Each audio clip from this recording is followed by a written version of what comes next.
अस्सलाम वालेकुम नाजरीन, मैं हूं आपका मेज़बान वकार यूनुस और आप देख रहे हैं पाकिस्तान न्यूज़। आपको आगाह करता चला जाऊं, भारतीय फजाइया को पाकिस्तान में दरानदाजी की कीमत 2 तैयारों की तबाही और एक पायलट की जिंदा गिरफ्तारी की सूरत में चुकाना पड़ी।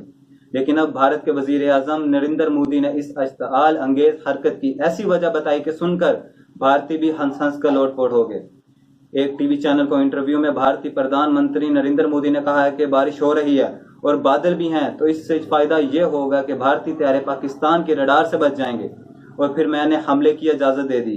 इन्होंने बताया कि मैंने 9 बजे स्ट्राइक की तैयारी के हवाले से रिव्यू किया और इसके बाद 12 बजे रिव्यू किया।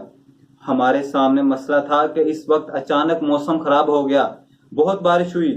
मैं हैरान हुआ, अभी तक मुल्क के इतने बड़े पंडित लोग मुझे गालियां देते हैं, इनका दिमाग यहाँ नहीं चलता। मैं पहली मर्तबा बोल रहा हूँ कि एक लम्हे मेरे दिल में आया कि मौसम में हम क्या करेंगे, बादल हैं, तैयारे जा पाएंगे या नहीं। इस वक्त एक्सपर्ट की राय थी कि तारीख बदल दें। मैं ऐसा शख्स नहीं हूँ, इन सब का इल्म रखता हूँ। मैंने कहा कि इतने बादल हैं, मेरी सोच है कि बादलों से फायदा भी हो सकता है।